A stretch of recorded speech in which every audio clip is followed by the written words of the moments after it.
పసుపునకు ఎంతో ప్రాముఖ్యం ఉన్నది. పసుపు ప్రాముఖ్యం గురించి పెద్దవాళ్ళు కూడా చెప్తుంటారు. వివిధ ఆరోగ్య సమస్యల పరిష్కారానికి పసుపు సహజ ఔషధంలా పనిచేస్తుంది. చిన్న చిన్న గాయాలైనప్పుడు ఆ గాయంపై చిటికెడు పసుపు వేస్తే సెప్టిక్ కాకుండా ఉంటుంది.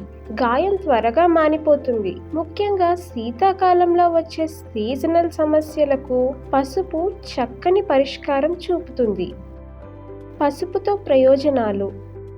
పసుపులో కర్క్యూమిన్ అనే పదార్థం ఉంటుంది. ఇది యాంటీ ఆక్సిడెంట్గా, యాంటీ ఇన్ఫ్లామేటరీగా పనిచేస్తుంది. ఈ కారకాలు మన శరీరంలో నొప్పి నివారణలుగా పనిచేస్తాయి. పసుపు యాంటీసెప్టిక్గా పనిచేస్తుంది. ఎక్కువ శీతాకాలంలో వేధించే జలుబు, ఫ్లూ వంటి సీజనల్ వ్యాధుల నివారణలో మంచి ప్రయోజనకారిగా ఉంటుంది.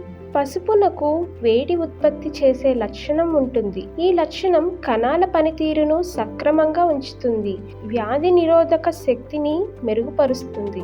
కీళ్ళ నొప్పులకు కూడా పసుపు ఔషధంలా పనిచేస్తుంది. టీ లేదా పాలలో ఒక చిటికెడు పసుపు వేసుకుంటే కీళ్ళ నొప్పుల నుంచి తక్షణ ఉపశమనం లభిస్తుంది. పసుపులోని శక్తివంతమైన యాంటీ ఆక్సిడెంట్లు విషాలను విచ్ఛిన్నం చేసే గుణం కలిగి ఉంటాయి. అందువల్ల పసుపు కాలేయాన్ని విషరహితం చేయటంలో తోడ్పడుతుంది.